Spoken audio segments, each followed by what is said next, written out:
cup at a time. Yeah, this is tea time. Yeah, making a difference. One cup at a time. Tea time. So be sure to grab your tea, grab a seat, and tune in to Miss Liz. Tea time.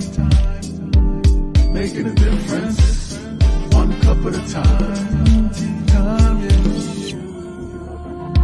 Tea time.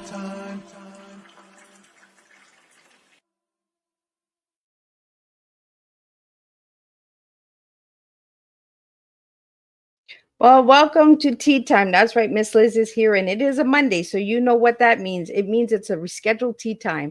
The official day for tea times are on Thursday, 3 p.m. and 7 p.m. But when I do a tea time on Monday, Tuesday, Wednesday, it's usually a rescheduled tea time, surprise tea time, or a returning guest tea time. So Miss Liz does all of the different kind of teas out there.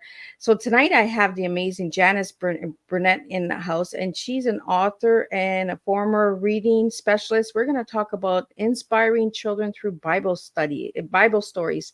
And we're going to get to know a little bit more about Janice and who she is. So before we get started, we're going to get you over to Miss Liz's YouTube channel, and we're going to get you to ring that little doorbell, because what does Miss Liz have to offer? Miss Liz has to offer you over 300 different interviews from all walks of life, from all over the world, that you can enjoy. So if one tea time doesn't resonate with you, the next one will, I guarantee you that.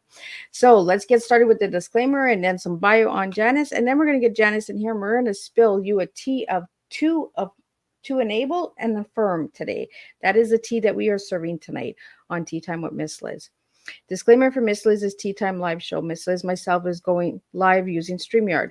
Before leaving a comment, please grant StreamYard permission to see your name at StreamYard.com.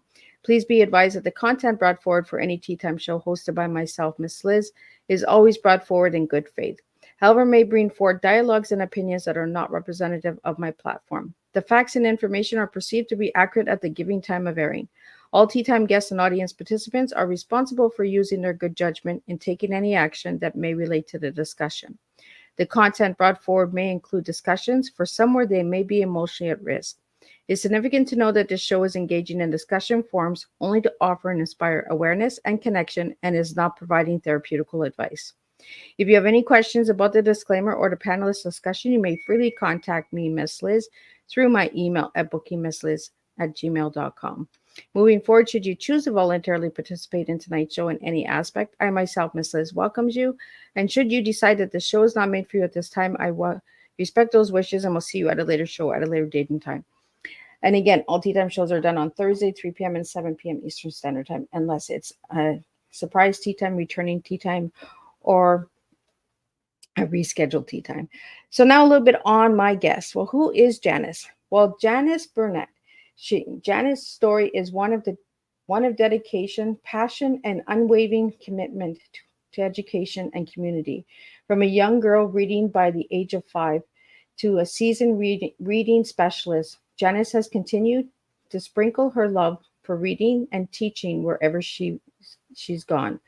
Through her unique journey from the mountains of North Carolina to the halls of Western Carolina University, Janice has inspired countless children and adults alike. Her experiences from being a band member to a church organist and even a radio station co-owner are as rich and diverse as many stories she loves to tell. So now let me get Janice in here, and let's find out a little bit more about Janice. So let's get some tea spilling. So you know what to do, guys. Keep sharing these tea times with all of your loved ones. So welcome, Janice. Glad to be here. Thank you for your time. So Janice, tell me, who was Janice as a little girl and who is Janice now? Oh, that's a good question. I think I was always kind of interested in learning. I was pretty active as a kid, a tomboy, you'd say. I had an older brother who taught me how to play sports, and I've done that all my life. It was a good start with him. He was the one actually taught me to read, because I was 2 years younger. When he came home from first grade, he taught me everything he knew. So that's how I learned to read early. And so I've loved it ever since. And so becoming a reading teacher just kind of fell in line with that. And I love it, reading teachers, right? Because I find that reading is missing in today's world. Yeah, I still like that paper in my hand. That's Right? That hardcover book. yes. Well, and you get to see and imagine the illustrations and all of that as well, right? The pictures and images that are shared in books. Uh, so, Janice, let's talk about your books, the Bible stories that inspire children. And how did you come up with that book? Well, I had written just small stories for my children at school if I couldn't find something they were interested in. This is like first grade level, and I would write something, say about horses or something that they liked that I couldn't find a book for. And then when I had grandchildren, I also wrote small books for them, things about their first day of school or the pets they had, that type of thing, and just gave them something to help them learn to read and enjoy it. Well, this time I needed a story to use with my preschoolers at church. And I couldn't find something that was written on the level that I could present to them in a readable format. But there are lots of Bible stories out there for children, but they have several lines on a page, or it's a complicated story. You can read to them and they could understand it, but it's not something they could read themselves. And so I decided just to write a story from the Bible. And I wrote the story about Jesus calming the storm. And when I presented it to my kids at church, I talked about the pictures first, and they got the gist of the story. And then I let them read it with me. And then I pointed to the words, and they actually read it. And so I thought, wow, it works with kids at church, not just at school. And so I gave each of them a copy and let them take it home with them and read it to their parents or whatever. And I talked to my daughter about it, and she says, you ought to publish some of this stuff. And so that's where it started. So, how did you get the title Jesus Calming the Storm? The title? Straight from the Bible. Something that the children could relate to. The cover of my book has a picture of a child reading, and he's picturing a ship.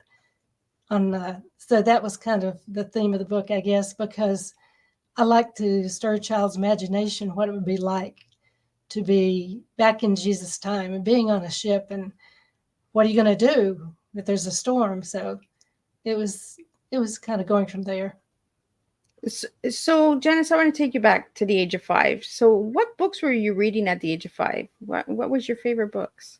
I guess one of my first ones was The Little Red Hen. Oh, I haven't heard of that book in a long time. Yes, it was one of the first books I read to my son when I had him too. So I remember that one very vividly.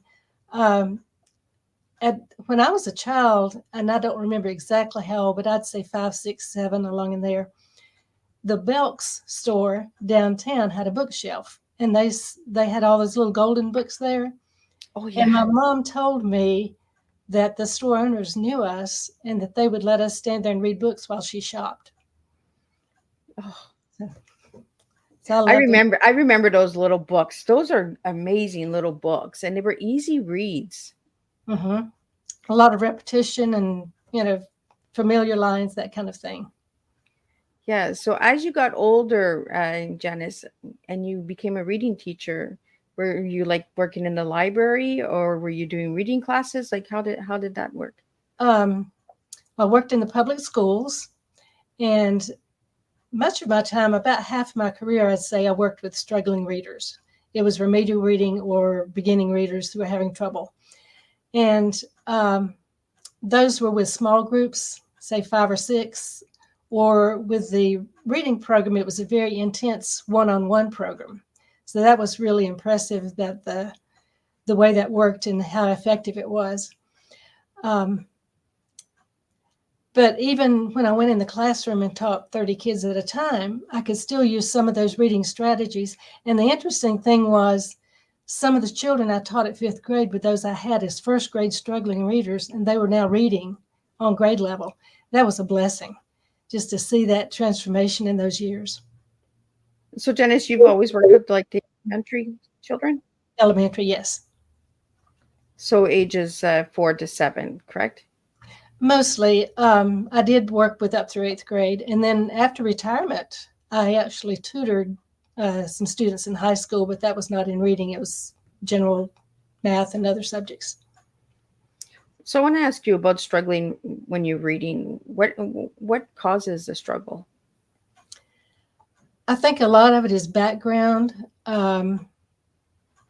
maybe not being read to as much as other children, because that makes a big difference with a child, is to get them interested in books and knowing what words are and what it looks like on a page, even before you start learning your letters. I think that's one of the biggest things. And the reason I say that is because the children that I worked with at first grade level, once we started into books, it was amazing the progress they made. It's just the exposure and giving them something to work with. The reason I have the word train, the word to enable, I was thinking of training, but then enable, is that as a teacher, it's not just imparting knowledge, it's giving them a basis to keep learning. And so what I tried to do as a reading teacher is not just have them memorize words, but have them to think about what they're reading, predict what will come next, check it, see if it's what it really says, that kind of thing. So they can expand their knowledge and go further with it on their own. Yeah, because I feel like when you memorize things, are you actually taking it in? Are you actually understanding it? Or are you just memorizing it to repeat it? Right. I think that's true a lot of times. So Janice, when you're reading to your grandchildren and your children, what was your most special moment with them? Was it when they said thank you for the story? Was it the beginning of the story? Was it getting comfy for the story? What was it? One of my favorite times reading to my grandchildren is when my grandson was, I don't know, maybe third grade. I don't remember for sure.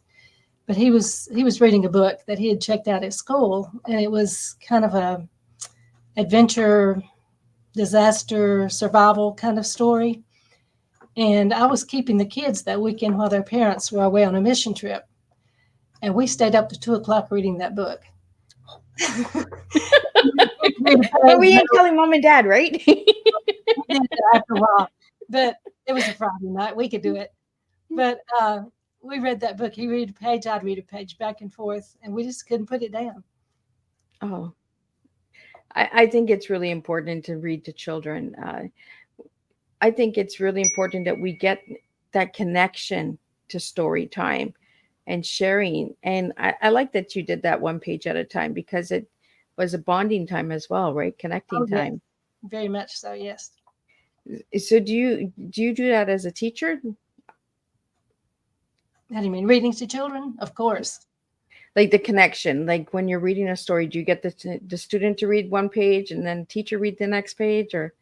Oh, it depends on the situation.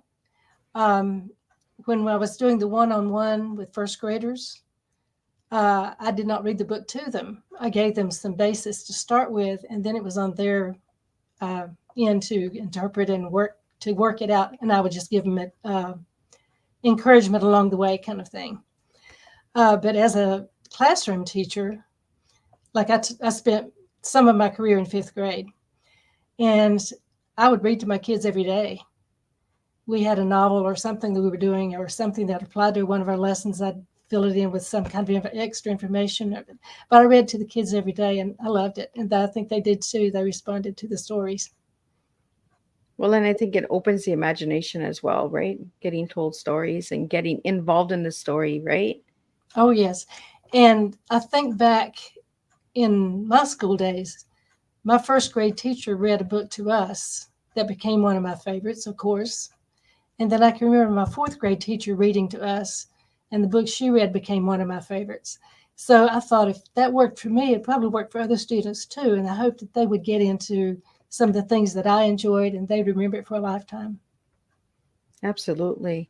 So Janice, now I want to go back to your book, the Bible stories. So how many stories are in your book? Okay, this book contains 3. They're very short because I wanted them readable, accessible, not too much to put on a child at one time. And they're written specifically for a beginning reader. There's only a few words on a page. The size of the font is large. The spacing is there, so you're not crowding words together. They can separate them easily. The vocabulary is like predictable to some degree, but it's not just words, it's telling a story. So they have to think ahead, what's going to happen in the story, what might happen next. Why did that happen? It's an involvement book, not just factual or whatever. So I just go ahead. So it's kind of like they decide the outcome of the story. Excuse me. So do they decide the outcome of the story? Oh, well, no, not exactly, but I want them before they turn the page. What do you think? Oh, okay. So they're predicting what might be said on the next page. And it kind of gives them an idea of what the words might say, and then they can read what they think it is and then check and see if it really said that by knowing some of their letters and that type of thing. And you said the font is really big, so it's good for children that have visual impairment and that as well, correct? Well, and also for young children, it helps them to separate word from word, and it's not just a whole line of letters. So the space between the words is important too. Oh, I just learned something new. Mm-hmm.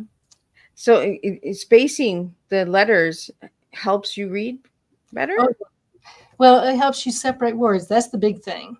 So that they know when they look at the word little, it's different from the word the that came right before it or something.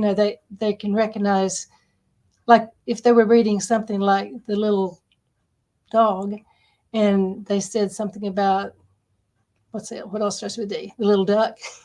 Then they could check and see if that word is right. Oh, so that's interesting. That's a big deal. Mm-hmm. I always love when I learn something from my guests because there's always room to grow and learn more, So I want to talk a little bit about bedtime stories. Do you feel that it's important to read to your children before they go to sleep? I always did. Yeah, I read everything from Bible stories to fairy tales to adventures of Little House on the Prairie, all that kind of stuff.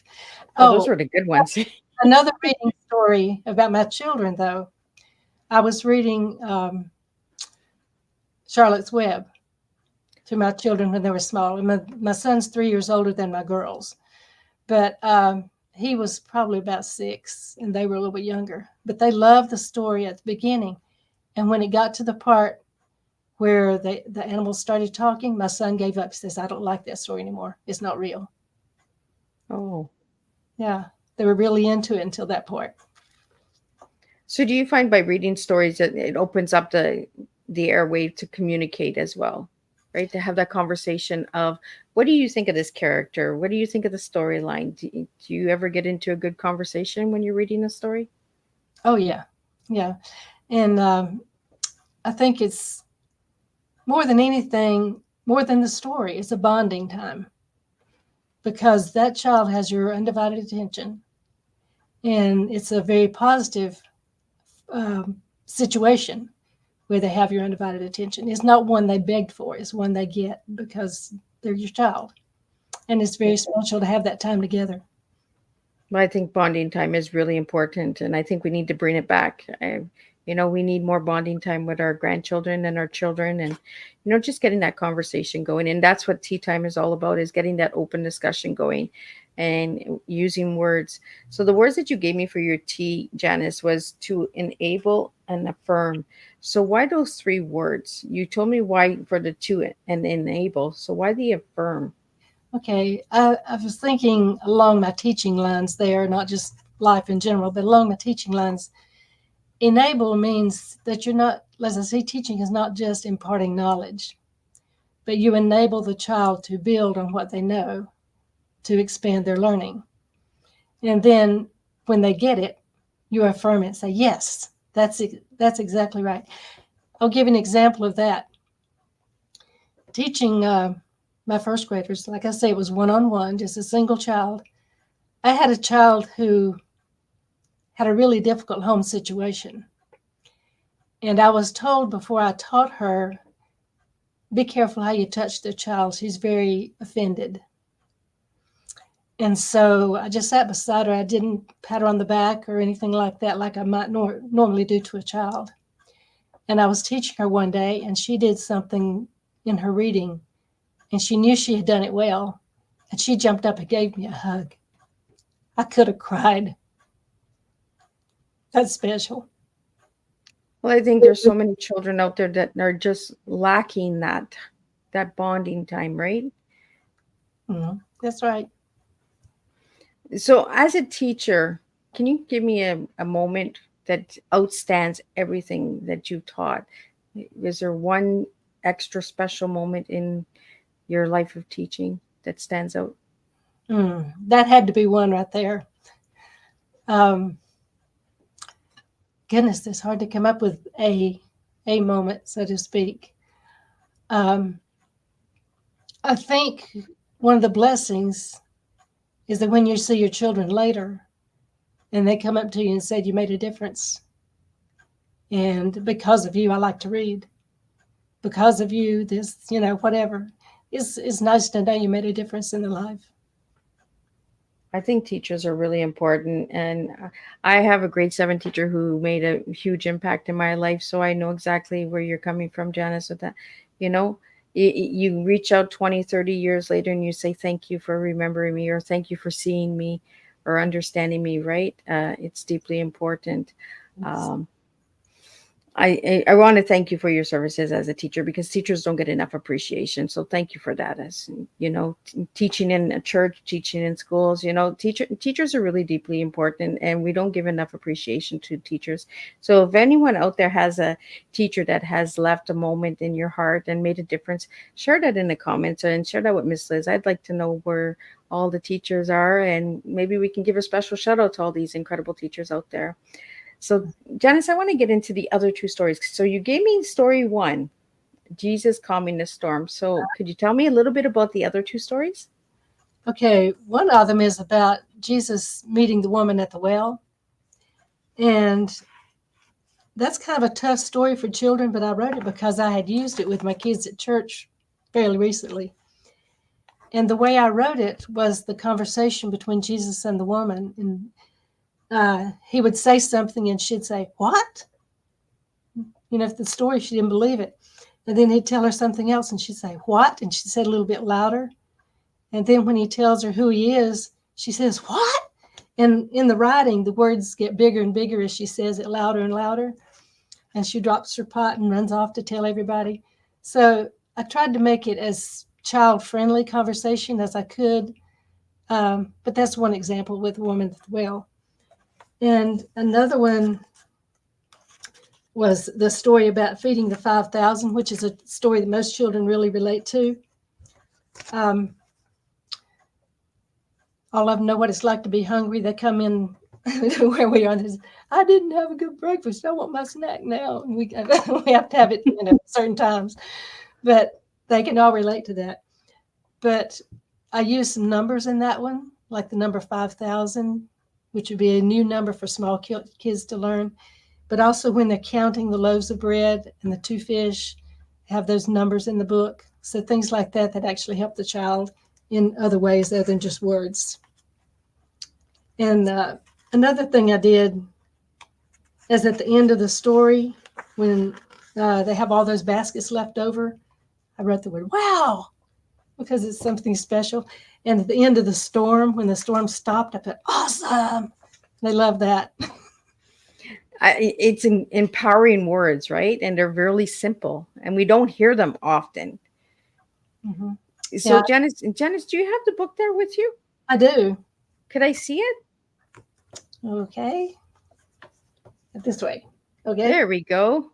So this is the incredible book that we're talking about tonight on Teatime. So Bible stories for beginning readers. And I just love the image. It can you hold it up a little higher, Janice? The little boy is just reading a book, and it's really simple image on top, and it brings back the bonding time of reading stories. And I love that you put numbers in and shapes in, and some fun in there. So can we get a little sneak peek of a little inside of the book, Janice?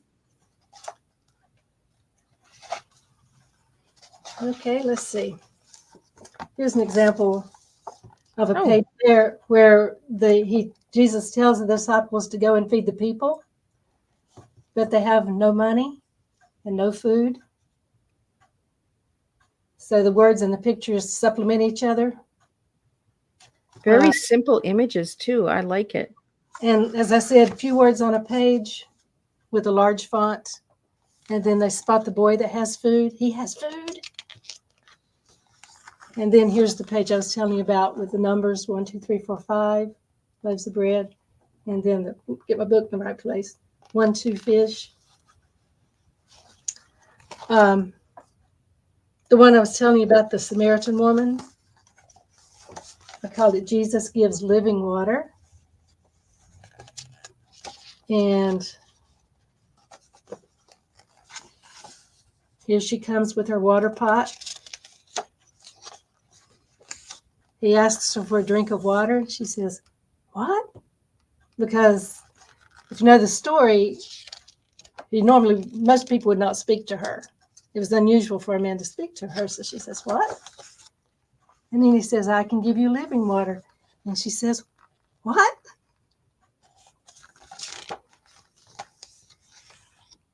And when he says, "You'll never be thirsty," she says, "What?" again, but she says it even louder. And then when he tells her he's the Messiah, A big what? louder and drops her water pot. So the repetition and this gets the child into the story. They kind of feel what she's feeling, like, what? Even more information, what? So that's the idea of the book. I love it. It's very simple and very easy and playful. It's also educational. I really like the layout of it. Awesome job, Janice. I enjoy doing it. And the other thing is, I wanted the pictures to be realistic, not cartoon-like characters, because I wanted them to realize that this is from the Bible, that it is a true story. It really happened. It's real people. And so I did not want cartoon characters in my book. Oh, I like it. It's almost like a elementary school workbook. Well, Where you have the, but you come from a teaching background, right? I love the way that the bread and that as you can count the numbers, right? So it's an easy read. It's a playful book, and it shows you how to educate the mind as well as you're reading. Count the breads, count the fish, and I like it. It's playful. I like. We need no more books like that. I'm a grandma, so I'm just loving that book. Well, even if you were using it to read to the children, I think you could probably enjoy it and have some fun with it and put the expressions in, that type of thing. Like when they're on the ship and it's, in the storm and they're saying, "Jesus, wake up," that kind of thing. I like the titles. The titles are nice and simple too, and they give a meaning as well, right? Jesus calming the storm. Like there's so much storms in life that it's very simple. I like it. It's really. I had no idea how the book looked, and that I had the cover, guys. So I got to see the inside tonight along with all of you guys out there. So if anybody has any questions or comments that they'd like to share with us, be sure to send them to Miss Liz private DMs or put it in the comment section here. We'd love to hear from you. But Janice, I want to get into music because you learned how to play music at a young age. So let's talk about how important music is as well, because reading and music are two things that are important, and reading notes on the music paper and that as well. So how old were you when you started playing music? I started at age 9. Oh, wow. Took piano lessons. So I began playing at church probably about the time I was in 6th grade, and was playing pretty much. But I remember my music teacher telling me it was like reading. So you're not looking at one note at a time. You're looking at the whole line, and you're looking ahead to see what's coming ahead. So I think about it every time I'm trying to play a new piece of music. I'm trying to look ahead, see what's coming up. Kind of like a run, right? Like, let's run to the next page. I'll run here and see what happens. Right? It's like running the notes. So, how long have you been playing piano? Since the age of 9?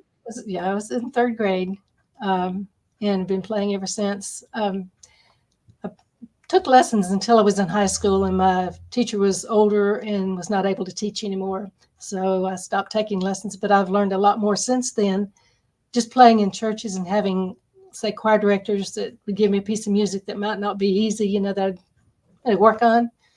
So I've grown in my musical abilities, I think, even since taking lessons. So, have you passed that music talent on to your children and grandchildren? I would like to hope so. All three of my children were in high school band, so they all play musical instruments. My son also has picked up guitar and plays that more, well, just better than I play piano.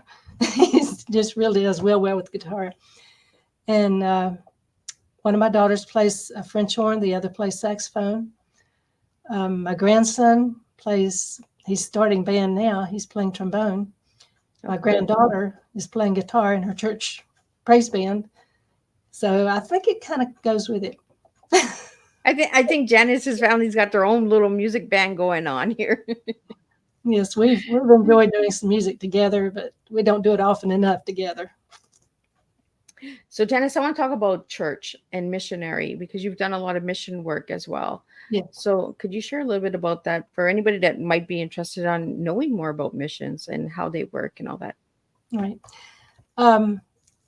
I got into this, I guess, even as a child, because we had an organization at our church that was for girls to learn about missions. It was called Girls in Action, and we would do community things to minister to people, like go to nursing homes or go to places where people couldn't get out of their homes to go to church. We'd go to their homes and do things for them. Just various ministries like that, even as a young person.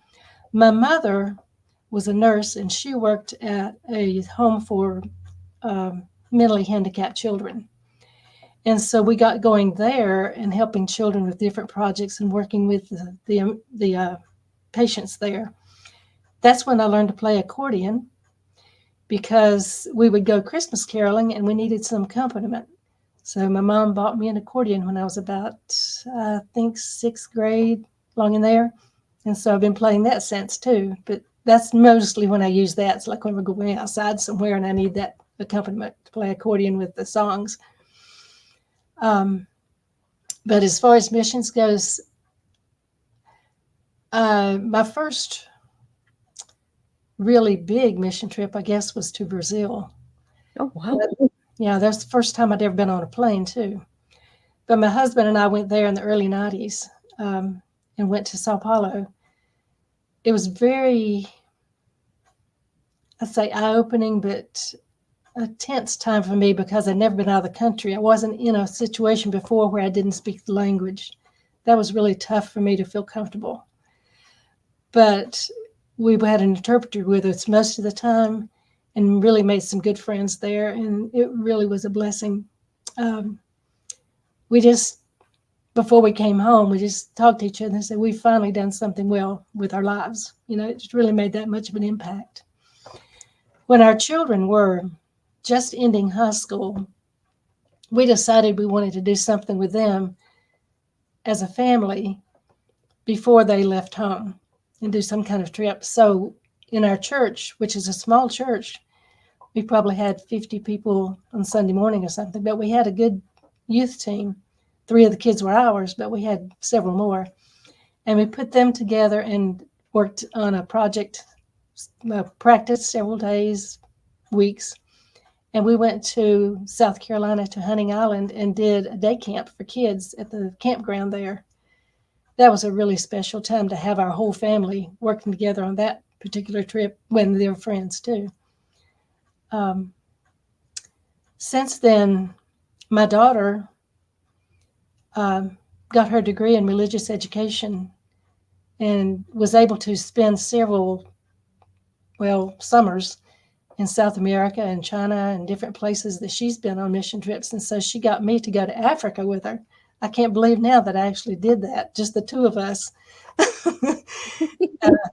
But she had a friend that was over there and needed some workers to supplement some things they were doing. She said, "We'll go." And she called me and says, "Mom, let's go."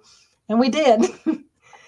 So I have had the opportunity to do that. And with my church, of course, going to Moldova a couple of times. Oh. That was very, very sweet time. Learning to speak a little bit of Romanian and even less Russian. But we speak about the music. That's been important to me too, because in Brazil, I learned several songs in Portuguese that I could come back and use when I'm teaching about that with my children. I learned some songs in Romanian that I could use when I was teaching about Europe. So it's been a fun time with language. I took French in high school, but I think I know about as much Romanian and Portuguese as I'm French. But the languages are interesting to me, and I love to sing songs in different languages. Well, I think it's important to learn all the different cultures and languages as well, right? I think it gives you an understanding of different traditions as well, right? Through the notes and music and reading. Did you learn how to read in different languages as well, Janice? Some. I'm not fluent in any of them, but I like to explore them. And I know enough to make my children feel like I'm smart. Oh, well, that's always a good thing, right, Janice? I know just enough. So, what age were you when you got your? I'm just looking here. You got your early middle grade education. So, what age were you when you got that? I was 21. I graduated in 3 years and got that. And then I did a year's internship work at the same time that I got my master's. It was a special, is a program through the university that they offered for teachers who wanted to do that intense work for a year. And we were supervised by the university and did a lot of videos of our classes, and the professors would actually come out to the school and work with us, that type of thing, as an internship for a year. And I got my master's through that. So, how long does it take to get your master's? It takes longer now, I think, but I did that within a year. Oh, Yeah, it was 1 year of really intense study and research, and we actually used our children that we worked with as our research project. and how long does it take to become a teacher? Now, I would say, I think it's still a 4-year degree, but with a master's, it would take longer. And I think most teachers now go ahead and work and then get their master's as they, maybe during the summers. So they do their summer schooling. Oh, I did some of that too. But Janice, I want to talk to you now about the Teachers Corp. What's the Teachers Corp? Teacher Corps. Teacher Corps was the program I was talking about. That was that intensive master's level program that they did with us and worked with us in the schools. We had special training, like they wanted us to teach a certain way, and we would do that and try it out and see how it worked with our kids. It was kind of an experimental program, but I learned a lot through that about actually how to work with kids and what helps children learn, asking questions instead of telling everything, this kind of thing. It was a very worthwhile program. Well, I mean, it sounds like you had an amazing time learning a lot, growing a lot. Are you still learning a lot today? Oh, I'm continually learning. I'm learning that 3-year-olds sometimes make their own rules. Right? And that, better to go with the flow than it is to make our rules for them. So just let them kind of lead, but then guide them through what they're wanting to do. absolutely. So, Janice, I want to get into your 540 broadcasting company. What is that all about now? So, when did that start, and how's that going for you? Okay, my husband worked in broadcasting out of high school. That was what he was interested in, and then went to broadcasting school in Atlanta. Came back and worked here in Bryson City. Then went in the military, And when he was in the military, he was a Marine and was sent to Vietnam. But when he got to Vietnam, they needed someone to work at the American Forces Vietnam Network. So he applied and got his job there at the radio station, TV station there in Da Nang. And that's what his service was while he was in Vietnam, was working in TV and radio. So when he came back home, um, he was invited to come here to Silva to do broadcasting. And so he worked there for several years, and then things changed. He did other things, even pastored churches for a while. We did for about 20 years. But this station went off the air. It's a small town, and the person that owned it didn't think it was worth it to keep it, I guess. So the county commissioners came to Roy and says, would you get it back on the air for us? And so we did. We bit the bullet. So after I retired, this is my retirement job. I keep the books. So what do you like about the radio? Oh, it's an interesting thing. I found out a lot about how it works, all about towers and all this electronic stuff. And I helped my husband broadcast ball games. That's Oh. kind of interesting. Yeah, we do the high school ball games here in Silva. And so I knew a lot about sports, and I just decided I'd like to do that, and I just go with him. I like it. Ball games. A good baseball game, right? A baseball game's good too. I've helped him some on those.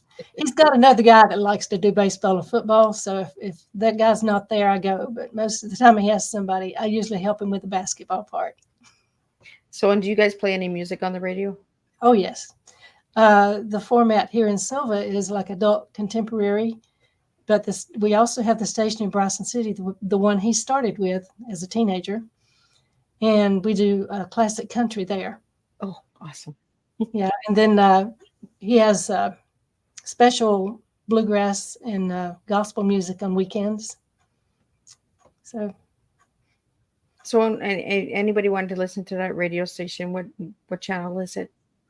Okay, the one here in Silva is 540 AM or 105.7 FM. The one in Bryson City is 94.1 FM. I've got those numbers down now. She's got it all down past, right? We want to get those numbers out there because you're talking to a girl of my heart. I'm a classic country girl. I like the old. My favorite artist was Tammy Wynette. So there's no other Tammy out there. Stand by my man. Right? Well, that's one of the songs that I grew up on. But as I got older, it was Apartment Number 9 and I Don't Want to Play House and all of those ones, right? Good old storytelling through music. Oh, that's it. The stories that country music tells. There's some good songs out there that just, you can relate to, and the ones that make you cry. Absolutely. So who's your favorite, Janice? Oh, my. I always liked Marty Robbins. Oh, he's good too. Yeah. But and we get to represent the station at lots of times, though. I enjoy that part of the job, like at festivals and that kind of thing. And like just last week, they had here in Bryson City what was called the Singing in the Smokies. It's gospel music that people from all over the country come here, and they have it every night over the July the 4th holiday weekend. And we got to represent the station while we were there. So it's interesting to be a part of the community and support different things that go on like that. I really like the flow of the tea tonight because it's bringing in reading and arts, music and tradition and classic and history all in one, right? And it's making a really beautiful cup of tea here. These are things that we need to start bringing back to the table so that we can understand real storytelling, and understand one another as human beings as well, and have some more compassion for one another. I love that, reading, storytelling, and words, numbers, it all goes together, right? It makes a good pot of tea, if you add one lump of sugar and two creams and the pot, you got 1, 2, 3. So there's a way of bringing in numbers and storytelling as well. Yes. And the other thing is our stations are in small towns. Sylva and Bryson City, both small towns. And I think there's something to be said for that. Yeah. I've visited cities, but I'm always glad to be home. I love the mountains here, and I love the small town feel. Absolutely. I come from a small northern town. And where I am now, it's a semi-city or community. It's a larger. I come from a small population as well, and the connection through music and family time and bonding. I don't feel that in larger communities. I find it's everybody's hustle and bustle, right? Like rush, rush, rush.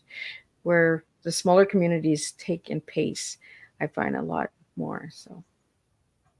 Yeah, we still garden, that type of thing. So another hobby. So tell us a little bit about your hobbies, Janice. Well, we've got the music and the reading and do the gardening. I sometimes like to arrange flowers. Just depends on what I've got in the garden. I always bring in fresh flowers. But we have a vegetable garden with beans and tomatoes and potatoes and corn, all that kind of stuff. Okra this year, we got a bunch coming in. I love to can, put up things, put up vegetables, or freeze them, whichever way. I like to hike the national parks and the state parks and things like this. Whenever we're traveling, I always like to try to find a trail that we can follow. It's always interesting to do that. And the other thing about teaching, I taught about a lot of places, but now that I've retired, I've gotten to see a few of them, and that's kind of nice. So, Janice, you talked about canning. So, is like canning pickles and meats and stuff like that? Most of the vegetables, beans and tomatoes, mostly. I had a guest. I think it was season 3, or maybe it was season 4, and her and her husband created a cookbook, which I have here, and they have some really cool canning recipes in there. So I'll have to send you that, and That sounds tea time is done. So connect you guys. You might have some cool recipes to share, right? That's what Miss Liz does. Miss Liz connects her guests. I did experiment a little bit the past few years and made some things I hadn't done before. Actually made some salsa, turned out pretty good, and some apple butter. Love that. Oh, apple butter. I haven't had that in years. Yes, that's one of the things I had as a kid, but now it's kind of fun to make. Yeah, you're bringing back good memories. My grandma used to make apple butter. Bet you can smell it too, can't you? I can almost taste it. Oh, that, yes. All that cinnamon stuff. So, Janice, let's get back to the Bible stories before we're almost at the end here. I want to get back to the stories. So if anybody wanted to get that book, where could they purchase this book? Okay, it is definitely available from the publisher at Westbow Press. It's on Amazon, and it is also at Barnes & Noble. And I was hoping it'd be on the website. I can go ahead and give you that address because it will be up soon. And it's called JaniceBBooks.com. Let me just get that into the comments here, and I'll get that up so people can check out that website. So Janice B, the letter B, books.com. Janice B books.com. I'm going to put it up. Let me know if it's right. If there's anything I need to fix, then I'll fix it. Let me get that up there for everybody. So did I do it right, Janice? That's correct. Okay, so let me go in and put the www. All the good stuff for everybody. It's just JaniceBBooks.com. Easy website to remember as well. Well, I've tried to keep it appropriate to what I do. And then I have another book that's already at the publisher and should be coming out pretty soon. It'll be similar to the one I have, other stories about the New Testament. So we'll see what happens with it. So Janice, I want to get into your favorite color. I asked you what your favorite color was, and you gave me the color blue. Why blue? I'm getting older. It used to be yellow. When I was younger, I had a yellow bedroom. When I built our house, I put yellow in my kitchen. But I think blue is more of a sedate color that is peaceful. And there's all different shades of it too. And I guess living in silver, you got to have blue because the high school Mustangs are blue. Absolutely. And I asked you to give me one word to describe yourself, and you gave me creative. That goes back to the music, and I like to play around with art. I like to make things. I like to dabble with paint. I did the pictures in my book. And well, with music, working with the children at church, a lot of times we will make up words to a song to tell the Bible story, that type of thing. I like doing creative things and getting the kids involved, and it makes it their own. So that's all part of it. So can you give us a little Bible song that you use? We did one about Jonah. Let's see how it started. The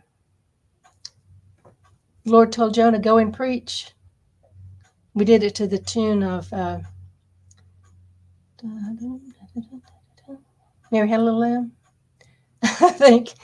But God told Jonah, go and preach, go and preach, go and preach. God told Jonah, go and preach. He should obey the Lord. And then we said, Jonah ran away from God, like that. Just kept telling the story with each verse. Oh, I kind of like it. It's so playful.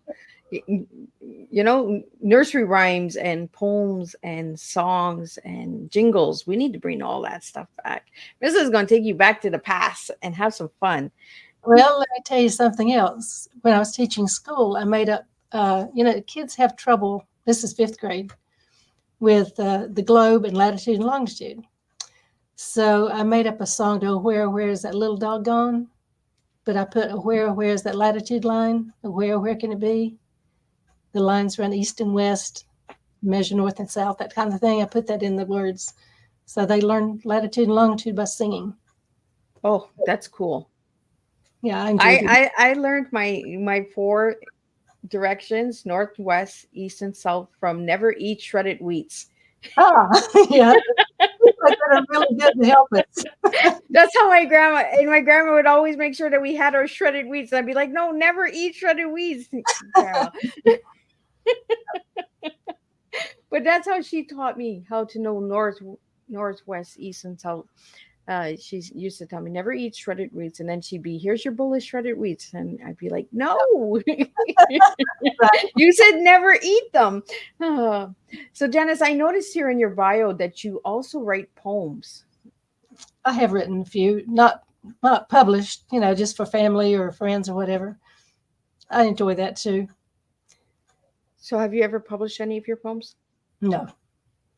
Do you think you ever will? Probably not. I wrote a poem to my husband when our son was born, and like on Father's Day when the children were born. I wrote a poem for my mom when she was 80 at her 80th birthday, but I put it to the text of the Gettysburg Address, 80 and whatever years ago, that this continent brought forth a woman named Reba, whatever. And I've done things like that with writing a lot. It's fun to play with. I had a pastor who retired, and I wrote a poem for him. He was always very playful with the children, with children's sermons and things like that. And we always teased him about Dr. Seuss. So I wrote his poem in the tone of Dr. Seuss. Ooh. And that was kind of fun. I wrote a poem for our choir director when he retired, and I made that to the Sound of Music. So I build on known things. I'm not creative enough to come up with my own idea, but I like to build off other people's ideas. That's why I won't publish them. It probably wouldn't be legal. Well, they're personal poems. They are personal. So anything in the works for the future, Janice? Any future books that are coming out that you're Well, working on? with Westbow Press, I've contracted for 3. So my second one is at the publishers now and should be coming out within the next month or so. And Cool. then I've not decided for sure about the third one. I don't know if I'm going to stay with New Testament or if I'm going to maybe do some Old Testament stories in it. So we'll That's see. really cool. So Janice, what is your favorite scripture in the Bible? Oh my goodness. I'd have to say my favorite verse is Proverbs 3, 5, and 6. It says, trust in the Lord with all your heart and lean not on your own understanding. In all your ways acknowledge him and he will direct your paths. Wow. I kind of tried to live by that. Well, thank you for sharing that. Sometimes hearing the word helps a lot. And for my listeners out there that are listening, I hope that you're enjoying tonight's conversation. And be sure to check out Janice's books on Amazon and Barnes and Noble, and Westbow Publishing, Westbow Press, uh, and that as well. Janice, if anybody would like to reach you, and that you're working with a publicist, correct? I am. So could you put that out there, or would you like me just to let everybody go to the website to reach out to you? Just that website should be up very shortly. That'd be the Okay. best. So what final message do you have for all the listeners tonight, Janice? Just enjoy reading. And I was thinking if we're going to teach our children to read, I think it's wonderful we can teach them the best book. And that's the other reason I wrote this one, because it needs to be out there. Well, thank you so much. I really had a pleasure sitting and talking with you tonight and getting to know you a little bit more, and taking me back a little bit of history in that as well, bringing some good memories back. Thank you for that. The apple butter. Oh, Grandma, I wish you were. My grandma passed in November, and I miss her. Bless her heart. But it's those moments, when it's the recipes and the special times. So, Janice, before we wrap up, what special moment would you like to bring into your life this year, for the rest of 2024? Oh my. That's a tough one, because we just celebrated our 50th wedding anniversary. That was a big one in this past year. So it's hard to look forward to say what could be. And we also did a trip with all of our kids and family together at one time, and that doesn't happen often because they live in different places. So I think just being together with family again, just everybody together would be great. Awesome. I really love it. Connection, community, family, and bonding. Let's bring bonding back, you know, and let's start reading to our children. Reading to our children is deeply important, and, encourage reading as well. And do what Janice said at the beginning of the interview is, read one page and the next one read the next. But, 2 a.m., that's a little late. Marissa is not encouraging all the little ones to stay up that late. But if you're with your grandma or your grandpa or your mom and dad and you're reading a story, it's bonding time. So you get away with that one. We've only done it once, so we're forgiven. Right?